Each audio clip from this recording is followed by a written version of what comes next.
Well, it's been 4 months since I did one of these conversations with myself. This is chapter 4, the nostalgia zone.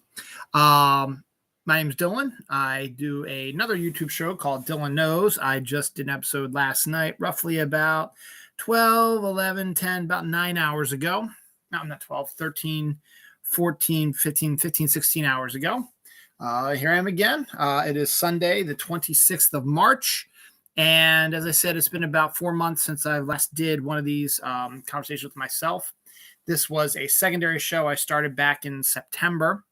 And I did say that it was going to, or maybe it was October, regardless, doesn't matter. I did say it would be periodic whenever I felt like doing it. The problem was I wanted to do more than this. I wanted this to be like chapter 7 or 8 by now. I wanted to do one where the last one I did was 4 months ago. It was about Thanksgiving. I want to do one about Christmas, memories about Christmas. But the Christmas season actually happened and got really, really busy. I wanted to do one about looking back on 2022. Didn't get around to doing that. Wanted to do one about taking a look at what 2023 is going to bring, because a lot of stuff is happening in 2023. A lot of round numbers, I should say. Didn't get around to doing that. And then just sort of after that, I didn't really have any other ideas until I came up with this one. Now, basically, I'm going to do this cover in however long this is going to take. Could be an hour, could be half an hour, could be 2 hours. It all depends on how long I decide to talk about this and go on. But basically, just be talking about different aspects of nostalgia, the good and the bad of nostalgia, and the fact that it seems like nostalgia has had a rebirth lately, I guess. I mean, I suppose nostalgia has always been around, but I don't think I've ever really noticed it because I'm personally not very nostalgic for a lot of things. And there's a difference between, fond memories and nostalgia. And I have a lot of fond memories of stuff from the past, but I don't know if I'd want to physically go back and relive those. Now, if I wouldn't mind maybe going back and reliving stuff that I kept the knowledge that I know now, might be able to do that. That's always been sort of like a dream, but I know that's not possible. So what is nostalgia then? Nostalgia basically is a yearning for an earlier time. And basically, it's nostalgia is more for grown-ups, I guess, who remember fondly their time as children, their time in high school, college somewhat, but high school always seems to be the one that really jumps out there, and how things were so much better in the past than they are now. And in a lot of cases that may be true, but in a lot of cases that's not true. And we're going to cover some of those and basically take a look at what nostalgia in general is. And as I said, I have no rhyme or reason when it comes to what I'm going to do. So I'm just going to be all over the place because that's what I do. Conversation with myself. That's what you do. You don't really usually have linear conversations with yourself. It's just boom, boom, boom, whatever. But here we go. So one of the things I wanted to say about 2023 was this year I'll be turning 50 years old. I don't look it right.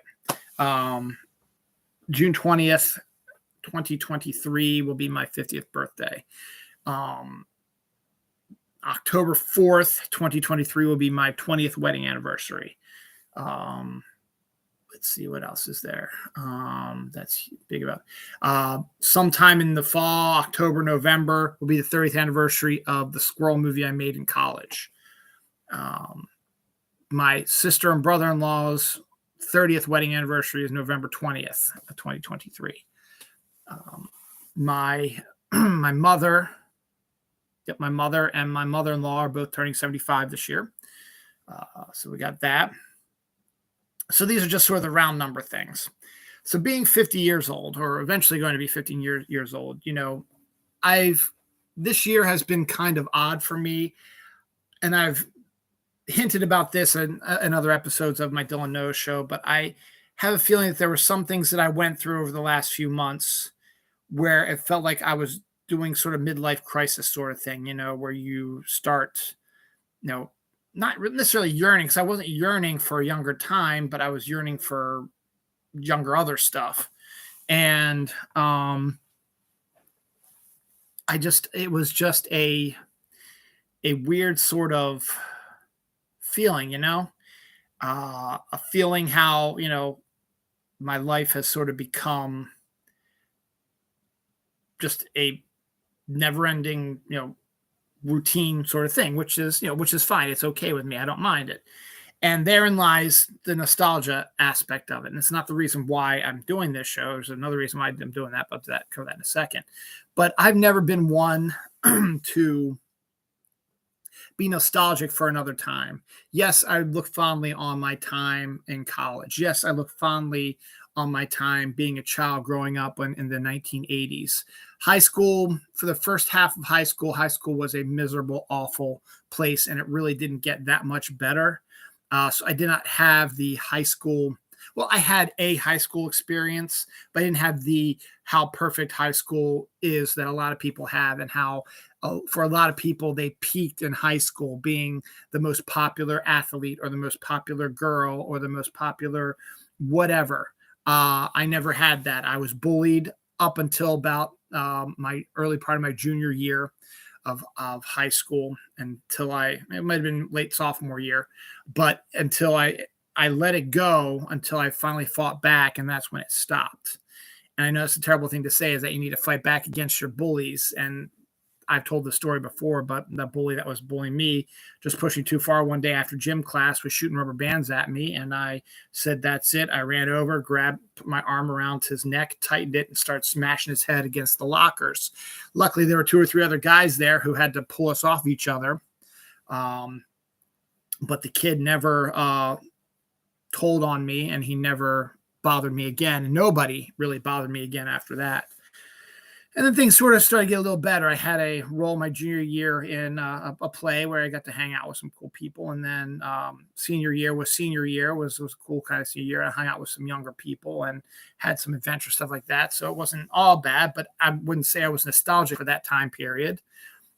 I remember doing the plays fondly and stuff like that, and having some stuff happen in high school, but I don't look at it with rose-colored glasses like a lot of people do in high school.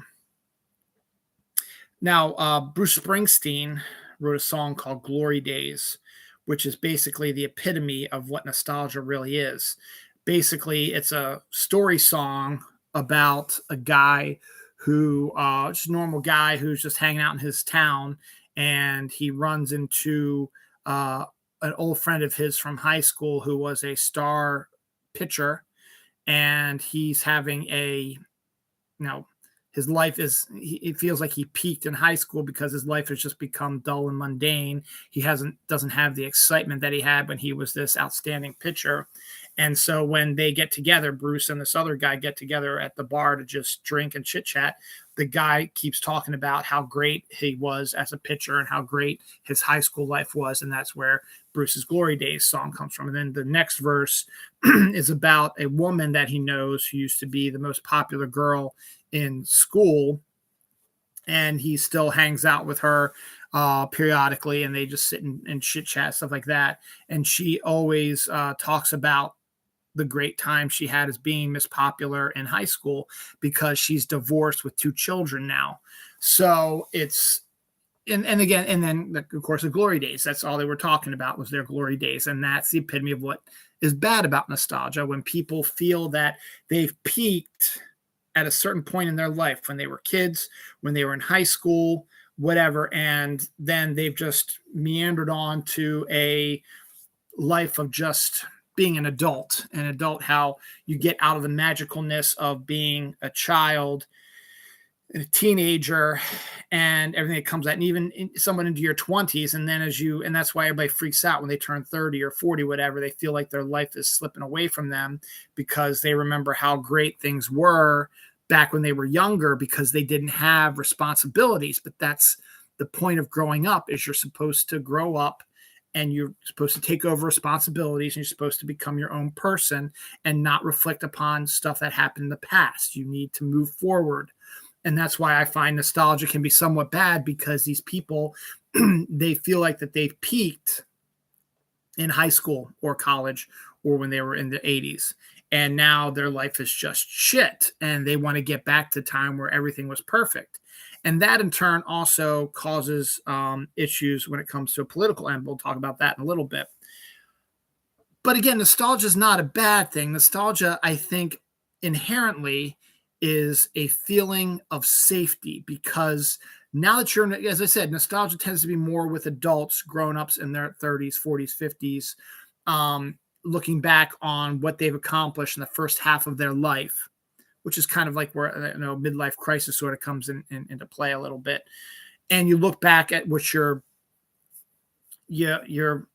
reflect on what you did in your past, and you realize that you hate having to pay a mortgage on a house. And even though you love your children and your partner, or just your partner, depending on whatever, you feel like now you have to share your time with them, which you kind of have to do. And you don't get to have the fun you used to have, where you can go out and you can hook up with whoever you want to, and you can stay out till 2, 3 in the morning and drink until you can't see anymore. And then, sleep till 11 o'clock, noon, 1 o'clock, because you have responsibilities. Your kids might have sports you have to go to. You've got grocery shopping. You've got work to go to. You've got laundry. You've got housework. You've got, spend time with your kids. You play games with them, read to them, whatever. You've got stuff you need to do. And then you got to, keep it in mind also, you visit your family and keep connected with them. And that in turn, you have all these responsibilities, and you have to start worrying about other people, and you yearn, because it's stressful. It can be very stressful. It can be wonderful, absolutely, but it can also be very stressful. And you yearn for a time where you don't have to deal with that stuff. Like in high school, where you could hook up with whoever you wanted to and go out drinking and make it seem cool because you weren't allowed to drink, and everybody thought how cool you were and you were the most popular person. Everybody was talking to you, and now you don't have a lot of friends, and you don't really get to hang out with them all that much because you're too busy doing other stuff. And, when you're younger, you didn't have to worry about paying bills or buying groceries or doing the laundry or cleaning the house. You just had to really keep your room clean, and you could do whatever you wanted to. Saturday mornings, you get up in the morning, you used to go downstairs at 8 a.m., 7 a.m., whatever. You turn on TV and you watch it till 11 a.m., cartoons, Saturday morning cartoons. I mean, all the networks, CBS, ABC, NBC, they all did cartoons. Maybe not CBS as much as I remember. No, they did some. But they did cartoons. And the coolest thing is when you were growing up, that Friday in September, right before the new television season started, the new Saturday morning cartoon season started, they would have that sneak preview of the Saturday morning cartoons coming up the next day, and on new episodes and all kinds of stuff. And that was the coolest thing in the world. And then, you didn't have to worry about anything. You just went out and you played with your friends. You went outside and you ran around the neighborhood. You rode your bikes. You played baseball. You, went for walks, you jump rope, you went swimming, you ran, you hung out in people's houses, you played video games, because video games were huge when I was growing up in the 80s. You played video games, and you played sports. You go out there, you did some sports stuff, and your parents, they didn't care. They would let you, during the summer, they would let you go out as early as you wanted to, 7 a.m., 8 a.m. Just don't get yourself kidnapped or hurt, and you'll be fine. Be sure you eat something before you keep, drinking water, and you put sunscreen on. But hell, you can go do whatever you want. You can run through other people's yards. You can go to your friend's house and hang out in their basement, as long as it was okay, I guess, with their parents, stuff like that. And you didn't have to worry about anything. And that's what I think a lot of people want to get back to, because they hate having responsibility. Now, when you're younger, you're looking forward to being a grown up. I can't wait to be a grown up so I can stay up as late as I want. I have my own money. I can drink whenever I want. I can, have sex whenever I want. I could smoke. I can, I can buy my own stuff. I can watch TV as late as I want. I can stay out as late as I want. And I don't have to worry about that. And then when you get to that point, you're like, damn, adulthood is not how I expected to be. And that's a thing you have to learn, because as kids, you only see certain aspects. You want to stay up till 10 o'clock, 11 o'clock at night because your parents are staying up that late, and they're telling you got to go to bed at 9 o'clock, and that pisses you off. It's like, man, I wish I could stay up till 10, 11 like my parents do. But you don't realize that that's the only personal time that they have, quiet time. They can do their own stuff that they like because they've been dealing with work stuff and then hanging out with you guys and doing, house stuff. And this is the only time you sit down and it's not even that long. It's like an hour or two, and then they need to go to bed, and you start the whole thing over and over again. So it is a vicious cycle. You get up, you go to work, you work hard, you come back home, you get dinner ready, you hang out with the kids and your partner, and then you get the kids to bed, and then you go downstairs for an hour or two, hang out with your partner, or you just, read or sleep or look on your phone or play your video games, and then you go to bed and you start the whole thing over again. Then the weekends, all the stuff that you put off doing during the week, you do on the weekends now. And so your weekends where you don't have to get up early and you can sleep as late as you want, you can't because you got too much you got to do, and you got to get the kids to practice, or you got to do grocery shopping, you got to do laundry, you got to clean the house, do all this stuff.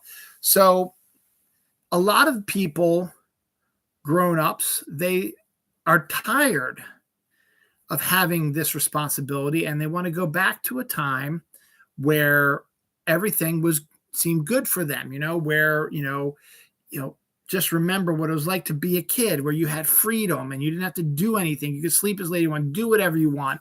And that is the cornerstone of nostalgia. Now, nostalgia doesn't just affect regular people. That's how it affects regular people, but it affects everybody. A couple of things that got me thinking about doing this show was there was a story that came out this week. I talked about a little bit on my show yesterday. Kiefer Sutherland, famous actor, has been working since the 80s, stuff like that. His most famous role was in 24, and he did that show for a really long time, but that was back in the mid 2000s, and it's been off the air now for close to 6-7 years, I think, if I recall correctly. And Kiefer Sutherland announced this week that he has an idea for a return to 24, but you've already done everything with 24, and you're a little bit older now, and you really can't do that. Indiana Jones, not 5, is going to be coming out later this summer. Harrison Ford's in his 90s. You really can't have Indiana Jones running around and fighting Nazis and jumping on motorcycles and running on tanks and stuff like that as an 80, 90-year-old person, because it's not realistic. Because, not saying that 89-year-olds can't do that, but it's a different circumstance now. You're much older, and things don't don't recover as quickly. Brendan Fraser, who's lost, and this is partially due to the fact that he lost a lot of time over the last decade or so, wants to return to the Mummy franchise, because that was the franchise that made him hugely popular. Everybody remembers him from it, and he loves the character. He's nostalgic for the character, as is Kiefer nostalgic for his character on 24, and Harrison Ford was nostalgic for his Indiana Jones character. Alicia Silverstone wants to return to Blast from the Past, another movie she did with Brendan Fraser, as a character that she really enjoyed doing. That was, again, almost 20-some years ago, and now they want to return to do that. So you have all of these sort of celebrities who made it big when they were younger in franchises, and then after a while, they made all their money during doing the franchise stuff, and then they decided to expand into other things, or got forced out of acting due to any number of reasons. And then when you finally are back on top again, you're like, I want to get back to what made me a lot of money, because I want to make a lot of money again. And you're nostalgic for these characters that you've played and you love to play. And there's nothing wrong with that, but you're much older now. And I guess if you come up with a good storyline for it, you could, but that's the problem with returning for these franchises. That's another reason why, Robert Downey Jr. or Chris Evans aren't playing, Captain America and Iron Man anymore, particularly Robert Downey Jr. He's getting close to being in his 60s now, if he's not already there. Let's see how old Robert Downey Jr. is. So, that's kind of why he wanted to, get away from being Iron Man. He's 57 years old. Okay. Because he's getting older. That's just the way it is, and, he's got stuff he wants to do, and it's getting to be too old to do green screens and, get into the suit of armor and do all this stuff. So it's a little out there. So there's that. And then you also have, the Fortnite. Fortnite's been around now for, let's see, I got into 2020, so probably 2018, 2019. So it's been, I think they said 1,000 days. Battle Royale's been out now this week, or last week rather. So it's been out for a while, and I'm in a couple of Fortnite groups on Facebook, and all of them keep screaming about getting the OG Chapter 1 map again. And that's pure nostalgia's sake. My whole point about Fortnite is you need to move forward. You can't go back. Effects have, computer effects have gotten so much better now that it is ridiculous to want it back to an original OG Chapter 1 island where really not a lot of stuff happened just because you were playing it from the beginning, and it gives you some sort of nostalgia for time when the game wasn't as hugely popular as it was, and you felt like you were special being one of the only ones to play it, and then you like going to the specific spots of the map and doing all this stuff. And they keep complaining about wanting to get the OG Chapter 1 map again. Again, it's like, no, that's ridiculous, because it's so much better having different POIs. That's why I like when they change up the POIs. Like this season has a Mega Tokyo, and other whole aspect of Japanese culture stuff, which I think is really cool. They also still have the medieval stuff that we dealt with from the previous season. So I like that they keep moving on and advancing. Do I feel nostalgic for the Chapter 2 map, which is when I started playing? Sure, I'd like to see that come back and replay that again, but I'm not crying for it to come back. If it comes back, it comes back. That's fine, but I'm not basically crying to Epic to bring it back. And so Epic, being Epic, because they want to, I guess they want to keep their OG players happy, they were reintroducing a lot of the old OG landing spots into the new season stuff. And I was like, this is stupid. There's no reason to do it. You need to move forward and onward. That's the whole point of life, is moving forward and onward. It's not go backwards. It's to move forwards. But it wasn't what they wanted. So they keep screaming, we want the OG map back. We want the OG map back, blah, blah, blah, blah, blah. And so this week, Epic started Creative 2.0, which is their new section here where you can create your own islands and create stuff like that. And they've now done Creative 2.0 with the new servers and special effects that the new chapter had, which makes things more realistic looking. So what's the first thing they did? They created a new realistic version of the OG Season 1, Chapter 1 map. So all the people who are screaming that they want to play the OG Chapter 1 map again can. It's in creative.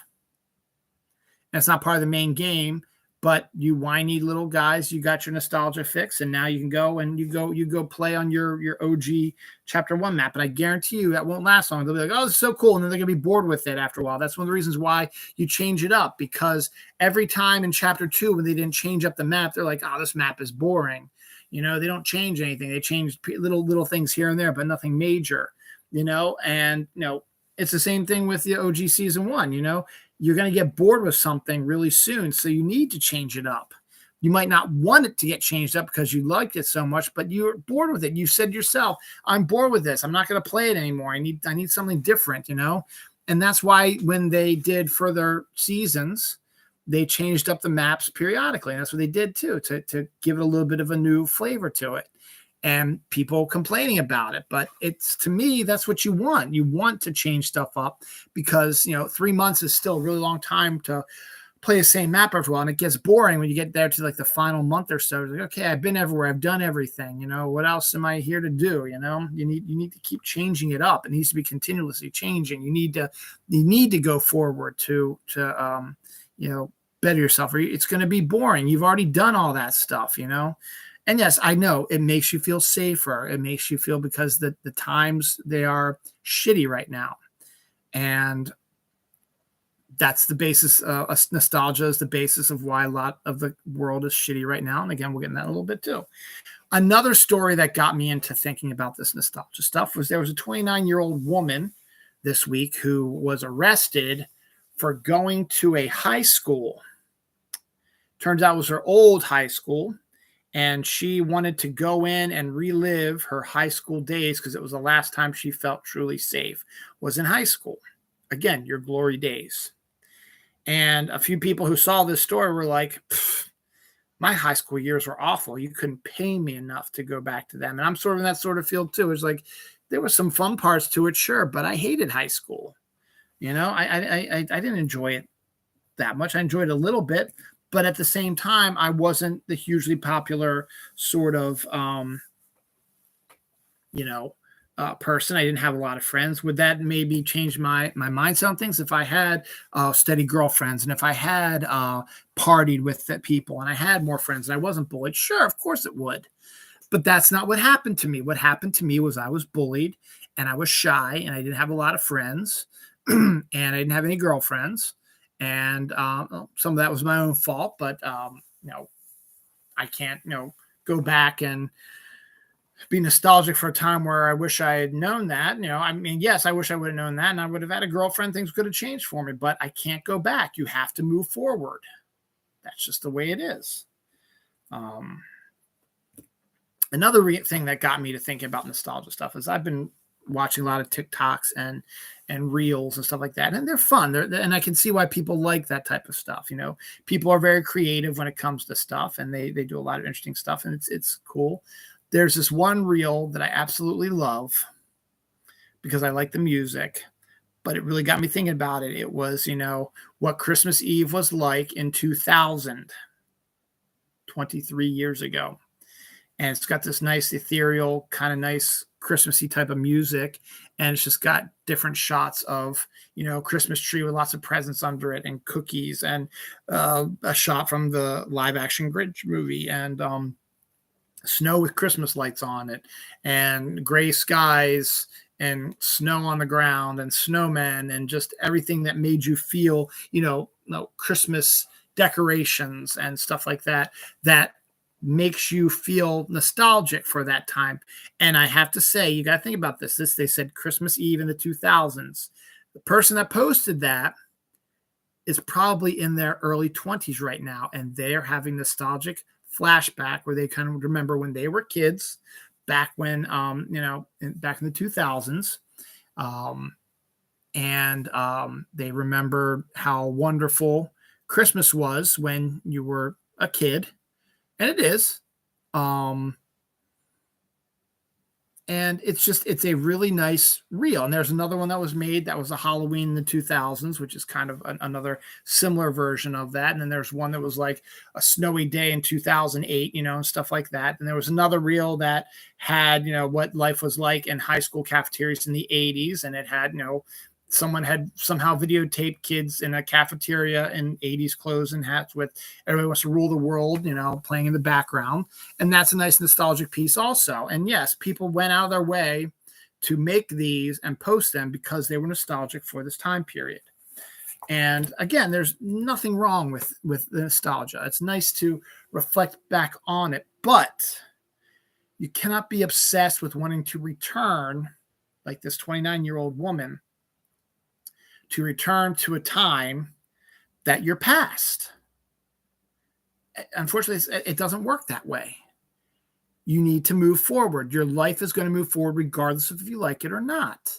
You're almost 30 years old. 30 years old is not the end of the world. You may thought it was when you were a kid, but it's not. 50 always seemed big for me. I don't even feel 50. 50 has a complete, when you actually get to that point, 50 doesn't even seem that bad. And I always want to smack people who are like, oh, I'm so old. No, you're not. To me now, seeing how frail-ish my parents are. My mom is going through chemotherapy right now, so she's especially frail. She's going to be 75 this year, and she's starting to look old. But does she feel that way? I don't know. My dad, he's looking a little more skinnier. And a little more older but again, he's going to be 76 this year. So they look old to me, but I'm still 25, 26 years away from getting to that point. And, when you're growing up, 50 seems like it's ancient. You're so old. A lot of people are grandparents by this age. Thankfully, I'm not. My oldest child is 16. I hopefully will not become a grandparent for at least till I'm in my 60s. If it happens before, it happens before. But, you know, an ideal frame of mind would be when I'm in my 60s, because that would mean that my daughter, my son, they are living their lives, but they're not being, they're not being, not unresponsible, but they're being responsible by not, knocking up people or getting pregnant at an early age. You know, my wife and I didn't have our first kid, who's, as I said, is going to be 17 this year, till 2006. How old was I? I was 33 when I had my first child. My wife was 32. So you got plenty of time. My sister, on the other hand, she wanted to start a family early on. She was 23, I think.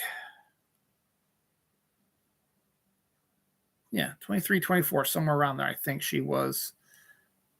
No, because she was married at 23. She was 26. She was 26 years old. So, because my nephew was born in 96, 97. I've been 97. So make her 24. No, 97 make her 27, because she was born in 70. So somewhere around there. So she was in her late 20s also. She was in her late 20s. I was in my early 30s. So, and then there are people I know who had kids when they were, in their early 20s, when they were in their late teens. I know a couple of people that way. And, everything's different. But I personally, you only feel as old as you think, excuse me. I do not feel, well, there's some days I feel 50, and you can see some telltale sign of it. There's some gray going on here in the hair here. And yesterday I hadn't shaved in about a week. So I had a nice beard going on. There was lots of gray in the beard as well. I've lost my sight. I was 20/20 for the longest time. And somewhere around 2019, it was getting hard to read stuff. So I had to get these readers, and I've been using them ever since, for the most part. So you look at, again, I guess my point is, you only feel as old. Hello. Awesome. You're only as old as you feel. I'm 50. Do I sometimes feel 50? Absolutely. Particularly when I see the gray in my beard and in my hair, my stomach issues I've been having, my back issues, not falling asleep after I get back from work. But at the same time, I don't feel like I thought I would be when I was in the 80s, when I was a kid, thinking 50 was so old. I thought you'd be old, decrepit, like grandparents style. It's not the case. I still feel, very virile and stuff like that. So, like that. So, nostalgia is just this weird sort of thing that you think about. And as I said, you need to move forward. You can't keep wanting to go back to your glory days, no matter how much your life sucks and how much greater it was earlier. You really shouldn't go back to the glory days. Remember them fondly and think about them fondly when you're feeling down, but figure out a way to make your current times, good times. Make it so you're nostalgic for these times when you're in your 70s and 80s.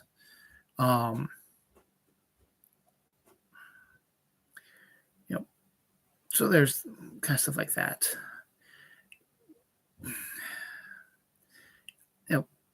People are nostalgic for all types of things. It's not just necessarily, stuff like that, but, a time when things, we have modern technology now, everything you need is in here. You've got your phone, you've got your GPS, you've got social media, you got your banking, you've got all kinds of just crazy stuff. And, back in my day, we had, rotary telephones, which you hear the story all the time, and then the push button telephones that were attached to the wall, and you had a cord, and that was the only way you could call people. You did not have your own personal phone line. If you did, you were special, or your parents trusted you enough that you would have your own phone line. And then you have your mixtapes, which my friend Gary brought up and wants to bring up. Yes, you made mixtapes for loved ones or for friends, playing songs that you liked and put them all together as a playlist for the most part. You can do that now on YouTube. It's not quite the same thing, but you can do playlists now on YouTube and on Spotify, stuff like that. You can make your own playlist there as well. But there's nothing quite like actually physically, playing a song, recording it on a tape, then stopping the tape as the song ended, putting in the next song, and then starting the tape up again. You had to work out the way that it segued into it properly, and it was making a statement. Like if you're making a mixtape for a loved one, someone you wanted to, like a girlfriend or boyfriend, you wanted to play songs that wanted you might be too shy to explain how you feel about them, but you were hoping that these songs would help you do that sort of stuff. But I said, now go to YouTube, Spotify, whatever. You can make your own playlist. I got a ton of playlists. How many playlists do I have here? I got a lot. I got 1, 2, 3, 4, 5, 6, 7, 8, 9, 10, 11, 12, 13, 14, 15, 16, 17, 18, 19, 20, 21, 22, 23, 24, 25, 26, 27, 28, 29, 30, 31, 32, 33, 34, 35, 36, 37, 40, 41, 42, 43, 44, 45, 46, 47, 48, 49, 50, 51, 52, 53, 54, 55, 56, 57, 58, 60, 61, 62, 63, 64 playlists. And I'm always making new ones. I make a new one for every year. And I just play the whole year. I make a playlist of songs that I've heard or I liked or whatever through the whole year.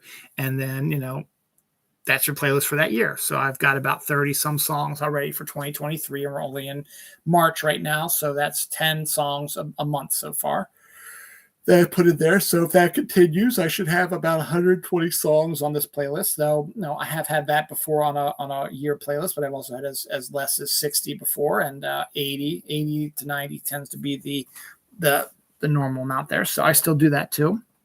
Vinyl's finally making a comeback. And again, that has probably a nostalgia factor as well. People who remembered listening to vinyl records back in the early 80s and 70s when records first came out. Yeah, I had my record player. I had a record player. I love listening to record players. I had my 45s. You had to get the little adapter to put the 45s in there. Then you had the actual albums themselves, 33s, I guess. And I had my own record player in my room, so I could play whatever music I want to, but they were vinyl records. I mean, we had the 45s, which were the smaller ones, the albums, which were multiple songs. The 45s only had 2 songs on it, the A side, the B side. And the B side was always a lot worse than the A side, really, for the most part. Well, that was, when I was a kid, I only wanted to hear the song that I really, really liked. They just added another one to it, but the B sides tend to sometimes be some of the better music. And then the albums, you might be able to play stuff you liked all the time. So, you have vinyl now. And that was the other thing also. There were shops, record stores, video stores, bookstores, movie theaters. Well, movie theaters still around, but bookstores, record stores, toy stores, all kinds of fun stuff like that. The malls were huge back then. There was a collection of different things as well. So they have all different types of shops in there. You've got your regular shops, you've got food shops, food courts. Now, yes, there's still malls out there, but they're not quite the same as they used to be in the old days. It used to be the hangout where you want to go, you want to hang out, and you do the cool stuff there, and you and your friends would go and you wander around. You could do everything there. There was usually a movie theater attached to it. You could go to movies. You could just hang out, go shopping, go browse the bookstore, go browse the record store, just, going through stuff, looking for stuff, listening to things. Toy toy stores when you were younger. It was always fun to go back and take a look at the toys you could get, and all kinds of fun stuff. The malls were, comic book stores were part of the malls too. And there was lots of malls, and now all the malls are for the most part really gone. I mean, Towson Center is still around, Columbia Mall, White Marsh Mall are still gone, but Hunt Valley Mall is gone. It's now Hunt Valley Town Center. Owings Mills Mall is gone. It's Owings Mills sort of Town Center now, and it's a little bit different. And Barnes and Noble, which is a bookstore that's still out and about. We had a fantastic Barnes and Noble shop. It was perfect. It was big. It had a cafe. And it was a great place to hang out all the way up till about sometime last year. COVID probably put a big dent in stuff, but also Amazon, because more people were buying stuff online, streaming. They go to Amazon, they find a book that they hear about a book, whatever. Instead of going to the bookstore to buy it, they say, I don't feel like leaving my house. And you just go to Amazon. Okay, you have it. Boom. All right, mail it to me. I'll get it. And you don't go out. So the bookstores, and the record stores and the toy stores, all stuff start to decline because people aren't going out because they don't want to. They want to stay in. They don't want to waste gas. They don't want to get out in the cold weather, warm weather, hot weather, whatever. They don't feel like getting up. They just want to stay in their own place, be safe, and do their own things in their house.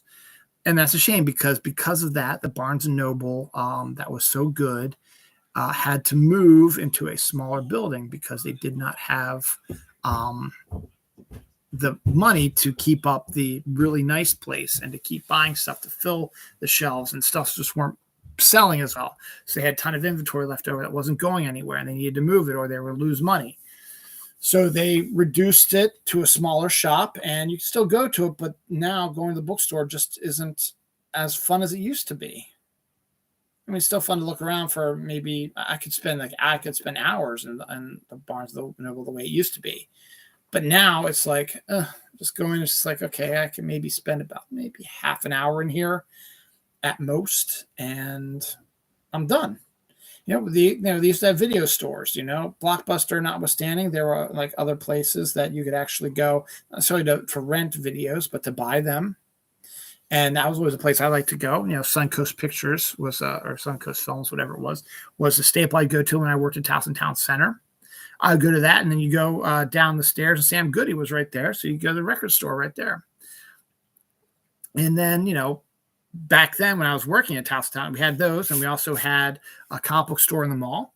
And then we also had down the road, you had a Barnes & Noble and a Borders. The Borders was fantastic. I loved Borders. I loved going to Borders. That was my nostalgic thing, remembering that is in the late 90s. When I was working at the bagel shop. My day would start at 3:30 in the morning, and I would be done by 10:30 usually. So I had the afternoon free. So I would just take a bus, didn't have a car yet, and drive up to Barnes & Noble. Not Barnes & Noble, Borders. And it was a massive 4-story bookstore, and actually a 3-story bookstore and a giant CD library with some vinyl stuff down there too, with all kinds of music, not just typical popular stuff. They had lots of soundtracks and scores. They had foreign music. They had all types of different types of music and stuff you never heard of, books on film or books on tape. It was huge, musical instruments, and they had these play areas where you could listen to excerpts from certain CDs if you wanted to get entice you into buying them. And they also had the movie theater was there, so I would go look around the Borders for a while, then go up to the movie theater and go see a movie on my own when I worked at the bagel shop. 1998, I believe, 97 or 98 was the year that I went to see 51 movies in the movie theater. I tried for 52, but I just couldn't get myself up for the last week of December to go see one more, so I could say I saw one every week. I didn't see one every week. Sometimes I saw 2 in a day, sometimes 3 in a day, depending, because I had nothing else to do. Once I was finished my job, I was living on my own. I didn't have any responsibilities except for, working. And then, my mom and stepdad were still working, so they weren't going to be home. And I could have just gone home and slept or read. And I did that too. I watched my own DVDs that I had. But sometimes I wanted to go to the bookstore and just look around. And I wanted to go to the mall and look around. And I wanted to go to the movies and look around and stuff like that. So that was, good stuff like that. So you don't have that really anymore because of the advent of the Amazon and stuff like that. It's just so much easier now to just say, I want to get this book or this song or this this CD or this vinyl or whatever. You just order from Amazon, it gets delivered directly to your house. You don't have to get up and do anything. Someone else will do it for you.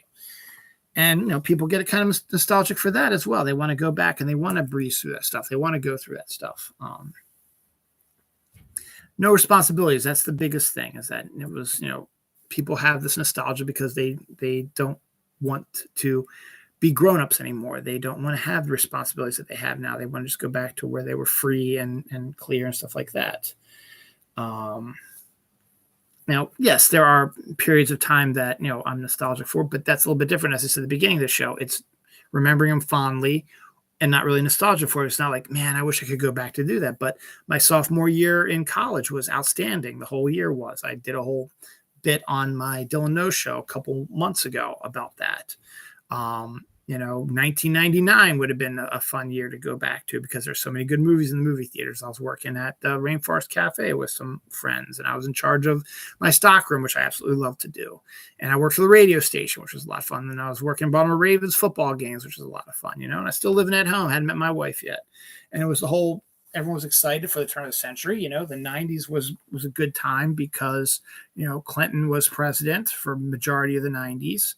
And we were, for the most part, the United States was, in a good spot. I mean, our budget was, no, we weren't in the black. We were in the red. Or I'm sorry, we weren't in the red. We were in the black. We had a surplus, and we weren't really involved in any wars. The Cold War was over. But the other thing people tend to forget is that they put these rose-colored glasses on, thinking back to a time when, I wish we were going back to when we were kids in the 80s, and I still lived in the 80s, and I was still in high school and stuff like that. But you do not remember the bad stuff because you are remembering, how much fun and how great your life was because you didn't have these responsibilities.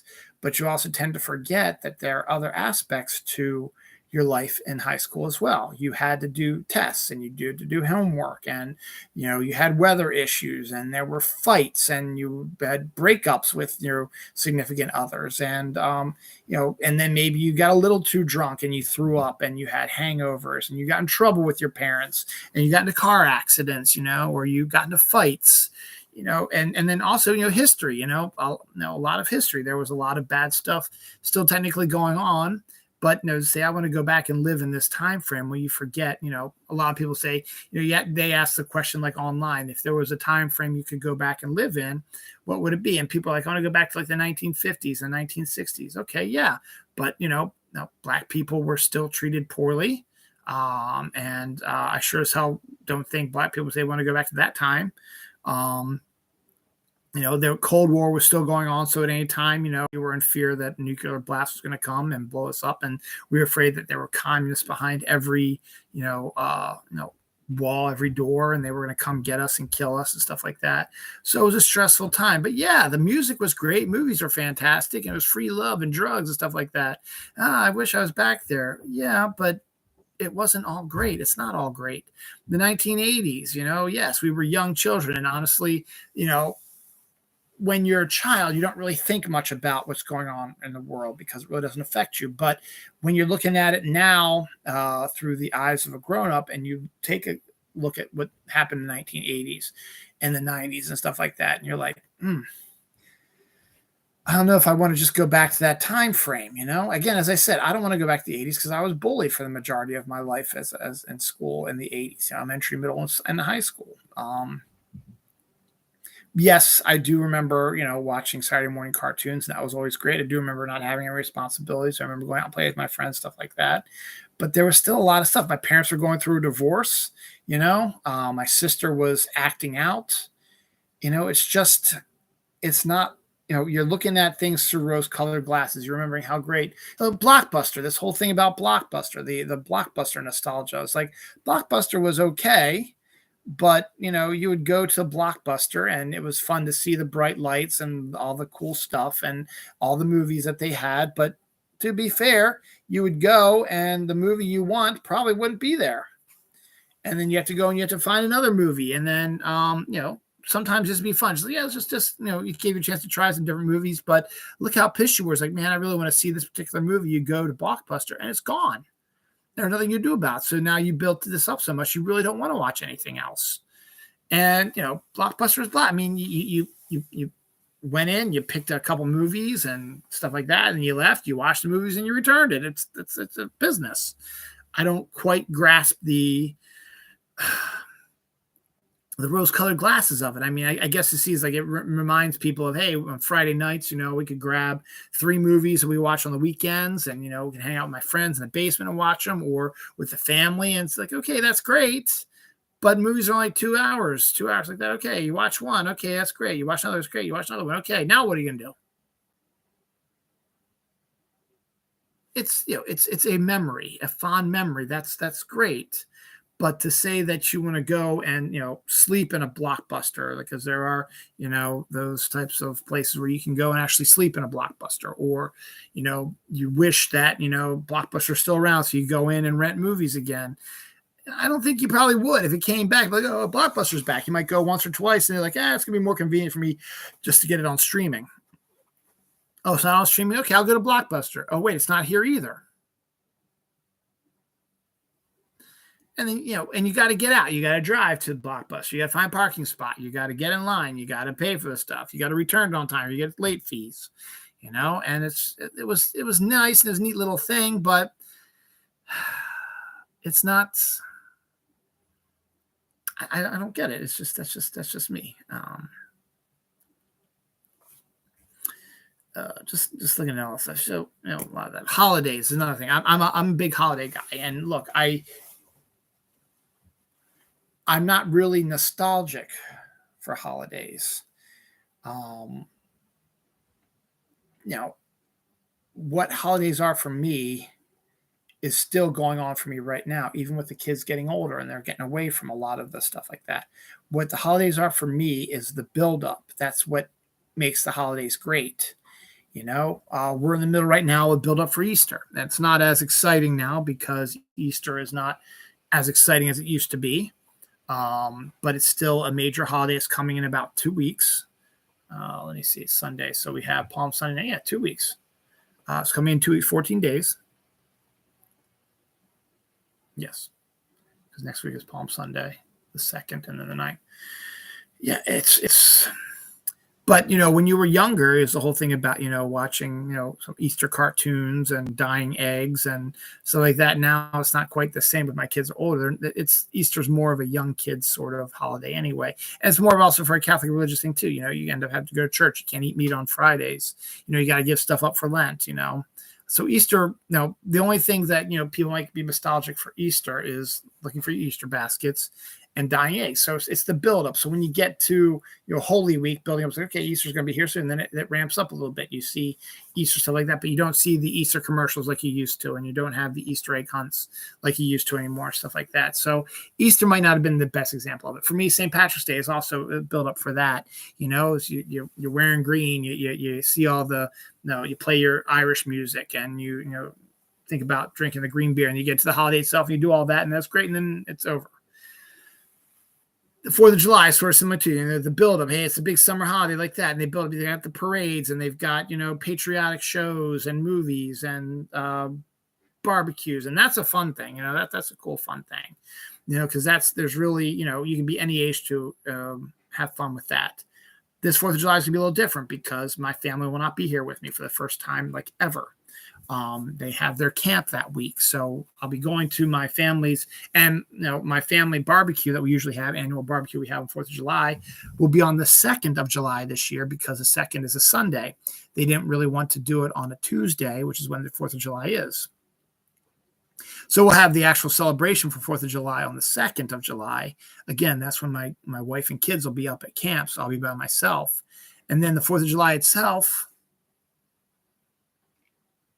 I'm not going to be doing anything. I'll probably be watching, maybe patriotic stuff, and I'll wear red, white, and blue. But, this year's 4th of July is going to be a little weird, but it's still fun, the build up for it, getting excited, seeing the red, white, and blue stuff in the grocery stores and thinking that, it's a summer holiday, big summer holiday, stuff like that. It's the biggest summer holiday we have. and that's the fun aspect of it. But it's more the build up more is for the big ones, the Halloweens, the Thanksgivings, and the Christmas particularly. You start building up Halloween in the beginning of October. The weather's changing, and that's why October is my favorite month. The weather changes, the leaves are changing. People really get into the Halloween spirit with spooky music and spooky stories, and horror films and decorations and costumes and trick or treat stuff like that. And the buildup keeps going and going and going. Then, okay, it's Halloween and everything's great and stuff like that. And then you do trick or treating, and then it's November 1st. Okay. And then a lot of people then start focusing on Christmas, which is stupid because Thanksgiving is another good one. Now, Thanksgiving doesn't have quite the buildup that a Halloween or Christmas does. So you go to Thanksgiving, but Thanksgiving is good because I went through my last conversation with myself was about Thanksgiving. But, there's no real buildup for it. But, you actually. What's great about Thanksgiving is, that Wednesday night, knowing full well you don't have to work for the rest of the week and you have a 4-day weekend. And then you go to your families on Thanksgiving, and then you have 3 days after that. So you did all your stuff for Thanksgiving with family, stuff like that. Now you have 3 straight days to do whatever you want. And that's outstanding. And then you have the build up for Christmas, the Christmas movies, the Christmas carols, the decorations, buying presents, getting the tree up, and then you get to Christmas Eve, which is the best. Christmas Eve is the best holiday, I think, because it's the culmination of your build up. Santa's coming later that night. You looking on, see where he is in the Santa tracker. And we have a special event where we go out to dinner with my in-laws, and then we go to, late Christmas Eve mass, and then we come home, and then we just sort of relax for a little bit. And then I go upstairs, and kids have their showers. And I read to them Night Before Christmas and How the Grinch Stole Christmas. They go right to bed. My wife and I, we wrap presents to each other because we've already wrapped the kids' presents, and then Santa's going to bring the rest of the stuff.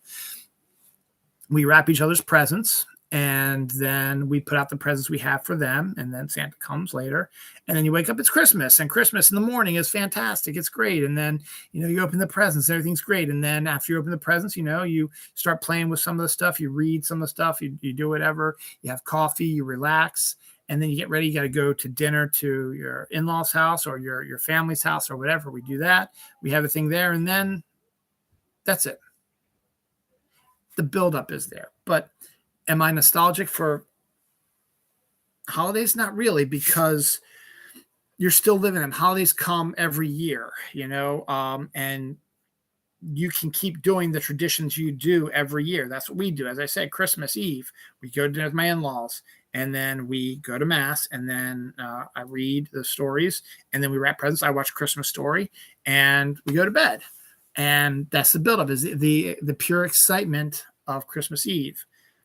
And you do that every year. So you're not really nostalgic. When you were a kid, it might be a little bit more exciting because now you're really anticipating Santa Claus. You don't know what you're going to get, and you're watching Christmas movies and Christmas specials like that. And then you get really excited because you can't go to sleep because you're next morning you're going to get all kinds of cool new stuff.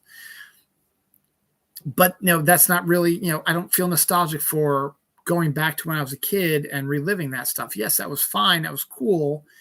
But I don't feel nostalgic for it because I still do it. That's where holidays are a little bit different. Am I nostalgic for going trick-or-treating? No, not really, because I had some cool costumes and I got to go out with friends and I got free candy. And it was fun. We always had these metal trays. The one I had looked like a grill. It was a cartoon grill with a cartoon hamburger, hot dog on the grill. So that was really cool. And we would, put our candy in there, and that would be our candy. And then we'd be able to eat something like that. And that was it. But it was like walking around the neighborhood, seeing other kids dressed up in their costumes. The decorations weren't quite as extravagant as they are now, but we're still doing that. My kids, might be growing out of trick-or-treating, but I still am able to hand out candy on Halloween, which I love to do. And I still get to, and I'm at a place at work where we have a Halloween costume contest and like a nice, we used to have a nice picnic little thing, but now we're doing pizza, which is, I guess, fine. I miss the picnic stuff, but I can understand with COVID and all that stuff, we can't do that anymore. But I like that aspect of it. But again, I'm not nostalgic for that because I'm still doing it. Same thing with 4th of July, same thing with New Year's Eve, New Year's Eve, I didn't really go out that much. New Year's Eve was always fun because I would hang out with my family. Sometimes would have my friends come over. New Year's Eve was great because, when I was younger, my friend Craig, his brother Chris, was in the University of Maryland marching band. And he and his University of Maryland marching band friends would come over and hang out in the baker's basement on New Year's Eve. They'd get wasted. And then at midnight, they would come out. This is the University of Maryland marching band. They would come out wasted out of their mind. Then they would play Old Lang Syne at the baker's house. And then they would do a parade through the neighborhood playing the Maryland Fight song, Old Lang Syne, other songs as well. And everyone in the neighborhood, most people in the neighborhood loved it because they were still up waiting for, the ball to drop and for the new year to happen. Yes, some people did go to bed early and they probably complained about hearing a marching band singing drunkily and playing stuff drunkily through their neighborhood. But that was a fun thing. It was a little mini parade that we had. That was a fun thing. And am I nostalgic with that? Maybe a little bit, because that was kind of cool. But at the same time, though, it's just like we didn't really do much other than that. Now we would hang out, maybe watch movies and have this little get together and have fun playing. But it was just like another day of playing, just so we got to stay up late. That was the only difference. And then watch the ball drop. And then we did the parade around the block. And then that was it. And then it was the new year. And then pretty much you had another day off. And then you went back to school. When we didn't have kids, my wife and I would hang out with our friends and we would go to, bars or parties and stuff like that. And then when we did have kids, we'd go to my sister-in-law's house, which we did this past year. Was great. We went to my sister-in-law's house for a nice little get together. It was fine. I felt like a loner because everybody was just kind of in the basement and leaving me to my own device. And I was upstairs because I wasn't interested in doing the stuff down there. I wanted to watch the football games and eating the food we had. And then we left early to get home and to be at the house in time for the ball to drop. And then that was it. So again, you're doing something. It might not be the exact same thing you're doing, but you're doing something. So that's why you don't get too nostalgic. I don't get too nostalgic for the holidays because I'm still doing them. I'm a big holiday guy, and I still like to do the stuff that I usually did when I was growing up. Can't do everything. I can't dress up and go trick-or-treating, but I can still dress up for work and maybe win some money. And then I can dress up and give out candy. I like doing that, and I decorate the house. So yeah, I mean, as I said, I don't get too nostalgic for the holidays because I'm still doing that. And that's what you got to do, kind of, you can be nostalgic for the stuff that happened during the holidays, but I've moved forward with it and I've kept what I liked about what I did in the old days, and I changed up a little bit. I can't trick or treat anymore. And it's still exciting for me to open up the presents because I don't know what I'm getting for Christmas. So it's still kind of exciting that I get to, to be as excited as the kids are because I still don't know what I'm getting. I gave a list. I don't know. I could guarantee you I'm probably going to get some of the stuff on the list, but I can't guarantee you what I'm going to get. So that's kind of where the excitement comes in. But that's the whole thing about Christmas Eve. It's not just about the presents. It's the build up to it and stuff like that. So let's about that, playing outside, about that. Looking at things in rose-colored classics. Why I'm not nostalgic, covered that.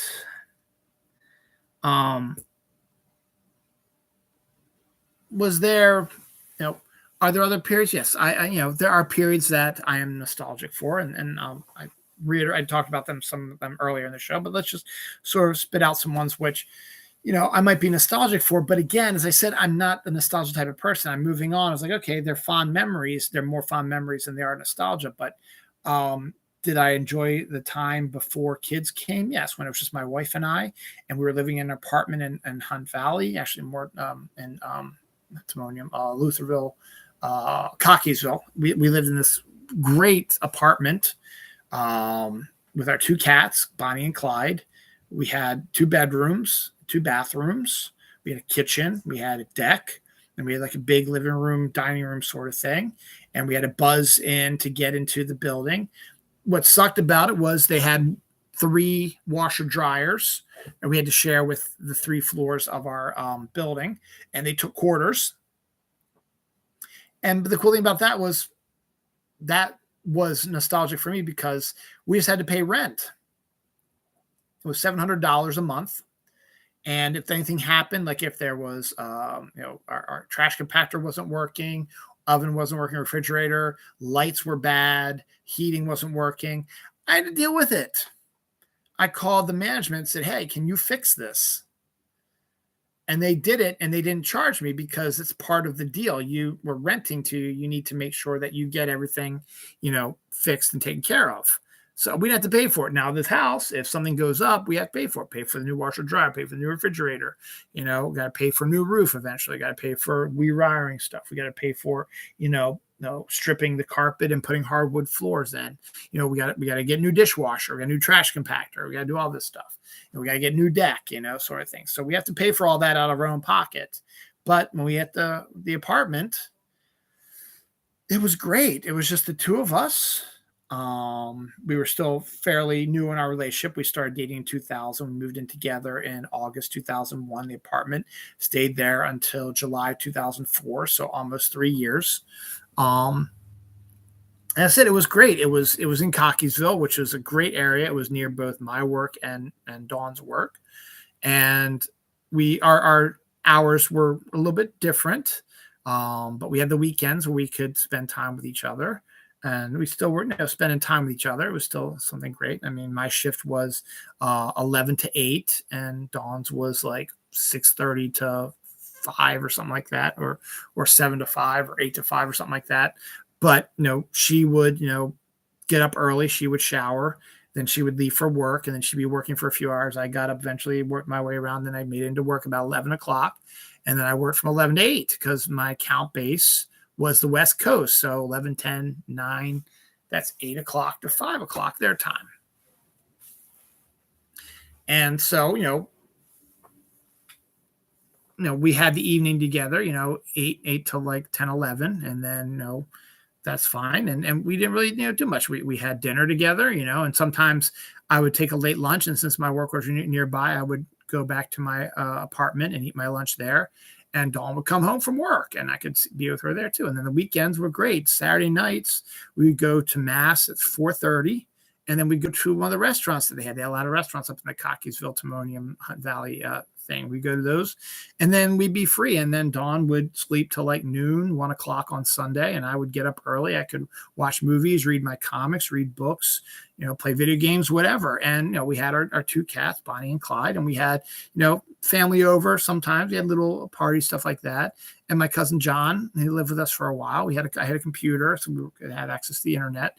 And it was great. I mean, it was fantastic. I mean, we were still fairly young. We got married. We were still in the apartment. So we were married for about we moved in July. So July, August, October, 9 months. So like, a year and 9 months we were married in the apartment, and it was in a great location. And we took walks, and and we didn't have to really worry about the snow that much because they would clear the sidewalks. We would just have to clear our parking spots out, but they would plow the stuff for us. And it was great. I mean, that was a fun time. As I said, the late 90s, 99, 98, 97. 99 got my car for the first time. I was working at Towson Town Center. The movies were great. And I was working at the radio stations. I was going to Ravens games on Sundays, which was great. And doing events with famous people and seeing them. That was cool. And then, the years before that, I worked at the bagel shop and lived at home and didn't really have any cares, paid my rent and paid for cable and power and groceries, stuff like that. But I didn't have a car payment, and my job, I was in walking distance. I could just walk to my job at 3 a.m. and had other fun stuff that happened during that time too. And as I said, we'd go to the movies. And I would also, when I had 2 days off in a row, which was rare, but I had them every once in a while, I would sometimes just go on my own down to Penn Station or Union, it was Penn Station, train station, and go to Union Station in Washington, D.C.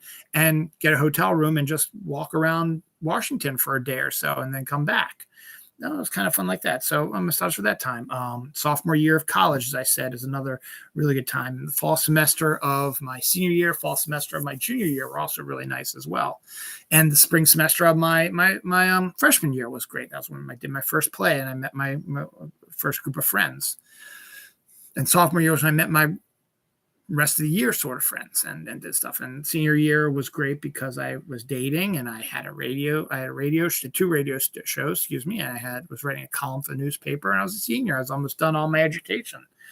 and I was living on my own. I had a single, so I had, was watching movies. I had a membership to the new video store that just opened up, so I was watching movies all the time. And that's what happened also in 97, 96. So I was living at home. I would, come in, I'd hang out with my mom and stepdad for a while, but then I'd go upstairs like at 8 o'clock at night before I had to go to bed. I would just pop a movie on and watch a movie and then go to bed. Am I nostalgic for any times like in the 80s? Not really so much, not so much high school. Maybe fifth grade was a good time for me, but other than that, not really. I mean, as I said, there was some good stuff in high school, but there was also a lot of bad stuff in high school. And, I don't know if I'd really be nostalgic for all that much stuff. I mean, that's stuff that I have fond memories of. And would I like to go back to that? Sure, maybe. But, what are you going to do?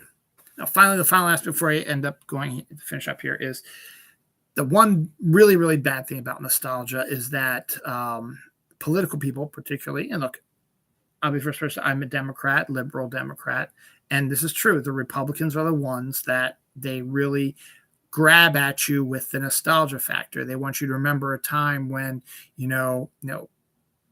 everything was better, families were, God-fearing and went to church all the time, and there was no trans people and no gay people and no black people and no immigrants in the area. And you were growing up in the old days, and you would go to church and you would have, go to your grandparents' house and you obeyed your parents, and it was went to school and everything was great, and you did spelling bees and history reports on Christopher Columbus and stuff like that. And the M&Ms, you didn't worry about them. They were just M&Ms. You just ate them, and you could watch your Looney Tunes with your skunk that sexually assaulted people. It's fine with that. And just it was they jump at the nostalgia factor that a lot of older people who are voting against their best interest because the Republicans want to gut your Social Security. You might not think it, but if they had their way, you wouldn't be getting Social Security. And even if you did, it would be a lot less than it is now. And then you'd be fucked, because how are you going to live your life?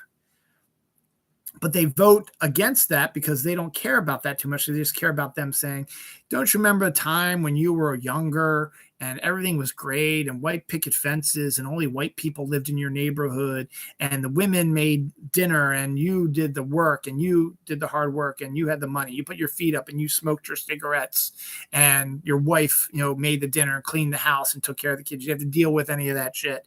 And, you had the money. You were able to buy a nice house, a nice car. And, you didn't have to worry about, black people or immigrants and stuff like that. They were on the poor side of town. You were on the rich side of town. Everyone was church fearing, and you would have church picnics and everything was great. And your wife was submissive and your children were afraid of you and you were a god and stuff like that, and then for the older women, it's like, you remember a time when you never had to work, and you just clean the house, which you love to do, and make dinner and take care of the kids. You love to do that. Can't you remember about that when life was good, and that's why they keep saying we're going to try to bring that stuff back, because they don't move forward. You don't move forward. That's the problem. You have this rose-colored glasses about how things used to be, and you don't care how it affected other people. It's just you only care about how it affects you. And your perfect vision of things is having your wife be subservient to you, and your children not having to deal with your children, and drinking alcohol and smoking whenever you want to, and going out with the boys and playing pool, and hell, cheating on, you love cheating on your wife because, hey, your wife wasn't, it's a man. I'm the man. I can do whatever I want, and it was just, they jump on that political issue, and that's how they get you to vote for them, even though it's against your best interest. Is they try to get you. Remember how good it was before all this woke bullshit came out? We can make it so again, because we can have all these laws. We can outlaw all this shit, and we can kill all these people, and you don't have to worry about them. And you can go back to living your great 1950s, 60s wonderful life, when you were king of the castle, and you didn't have to worry about any of this other bullshit. And it's pure bullshit. It's rose-colored glass nostalgia stuff, and they know this. The Republicans know this. That's why they jump on it. There's a great line from the American president. I can't remember what it is right now, off the top of my head, but it's the climax of the film where Michael Douglas's president comes out and says, "This is how the Republicans get you." They talked about time when things were great, stuff like that, and then they pull out a picture of the president's girlfriend burning an American flag, perfectly legally burning a flag at a perfectly legal gathering of people, and they say, "This is the person you need to blame for your problems, all the problems that you have. You not make enough money at your job, and your wife and children not being subservient to you, and you not having the respect is all because this woman dared to burn the American flag in a perfectly legal way at a perfectly legal gathering. But because you're not blaming yourself for your shortcomings or the fact that your company is fucking you over by not paying you enough or hiring people who they can pay less and they can get rid of you. Doesn't matter how long you've been there. They don't care. They just care about the almighty dollar. So they don't give a fuck how long you've worked for them or how much blood, sweat, and tears you did it or whatever. If they find something where they can save money, they're going to do it in a second because that's all they care about. But you need to look inward on that for stuff like that. That's the reason why your life is the way it is, why your family is the way it is, because you're not paying enough attention to them, or you're not moving forward. You've got your stuff stuck in this rut of the past, this nostalgia window, this nostalgia zone that you can't get out of because everything was great. And that's how you want everything to be. You want things to be great for you because you hate feeling this way. But now they're saying you can blame this person, or you blame trans people or gay people or women or abortion, stuff like that. That's the reason why your life is horrible. Immigrants, that's the reason why your life is miserable and horrible. It's like, yeah, that's it. So that's why you vote for these fucking people who then say, you know what, though? Yes, that's true, but we're going to have to cut your Social Security and we're going to have to tax the shit out of you to cover stuff for the rich people that we love and adore because we want money also. So we're sorry, but hey, thanks for voting for us. And hey, look what we did. We're getting rid of the gay people and trans people. You're like, yeah, that's great. My life sucks still, but I can blame them. It's all their fault, even though the people you voted for are the ones who are doing this to you, or your company's doing this to you. That's where nostalgia becomes problematic, is when the political system grabs it and uses your nostalgia for what you miss, for when everything was good for you, everything was great for you.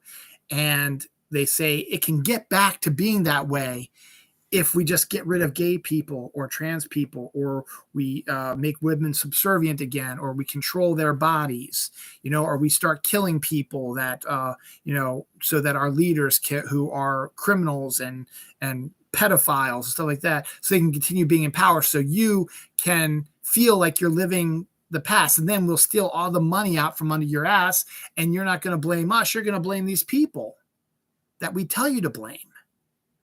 And that's where the nostalgia becomes problematic.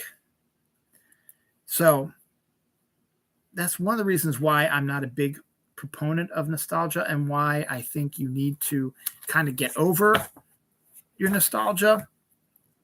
Because again, nostalgia is fine. Okay. But you should look at it more as happy memories. The fact that you live this stuff that it was a time where things were great, and you can make your life now just as great as it was. It's just different now. You just have to take a look at stuff and see, how can I get back to how can I make it so that my family has nostalgia for this time period like I have for my time period. Give them good Christmases, let them, go out and have really good experiences, take really good vacations, do sports, let them, hang out with their friends, go trick-or-treating, do whatever, let them stay, get up early, stay up late on the weekends, stuff like that. Let them run around and have fun with their friends, do stuff like that, and that way, you can maybe start feeling good about your present time and not have to keep looking back at how your life used to be and how great it was. Because responsibility, with great power comes great responsibility. And that's true. You don't have power, but you have this responsibility now. Now it's your job, you've already gone through your period. That's how human evolution goes.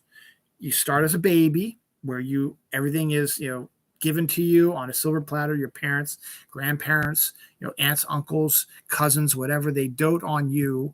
They take care of you because you can't take care of yourself at that age. But as you're getting older and older, you start, becoming more independent, and they start lessening the reins on you, but have different sets of rules for you that you need to do.